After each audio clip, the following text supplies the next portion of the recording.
که ته هم په خپل موبایل کې ګوګل کروم استعمالوې دا سیټینګ په خپل موبایل کې ضرور وکړه، ګینې بیا به وروسته ډېر افسوس او ارمان کې. دا سیټینګ کوم دی راځئ په دې ویډیو کې ورته ښیم.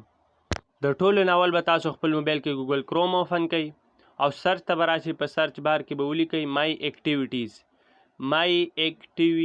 چې کله تاسو مای اکټیویټیز سرچ کو بیا به لومبني نمبر ویب سایټ ته راشئ.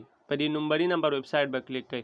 چې کله تاسو په دې باندې کلیک کړئ دې نه بعد به تاسو ته داسې انټرفیس شو چې دلته به تاسو ته هر هغه شیز ښایي چې تاسو کتلې خو که 3 کاله مخکې هم کتلی به تاسو ته دلته پروت وي. نو که تاسو غواړئ چې ستاسو کروم هسټري نه ښایي کمپنۍ والا ته هم پته نه لګي چې تاسو کتلي، ډرامه دې کتلي، هر څه دې کتلي او دا بندول غواړئ دلته به تاسو ته لیکلي ټایم لاین. په دې باندې به سرچ کوئ، بیا په دې ټرن آن باندې کلیک کوئ. نو به لاندې راشي سکرول ډاون به بیا به په ټرن آن باندې بیا کلیک کوئ او بیا گو ایټ باندې کلیک کړئ. چې کله تاسو په دې باندې کلیک کړئ اوس هېڅ چاته هم پته نه لګي، نه څوک تاسو موبایل راړولی چې تاسو پې څه کتلي څه هم پې نه دي کتلي، هېڅ چاته هم پته نه لګي. بغیر که ویډیو خوښه شوي زموږ د اکاونټ ځان سره سبسکرایب کړئ، ولې چې دغه شان معلوماتي ویډیو زه هره ورځ په دې چینل باندې شیر کوم. لاړی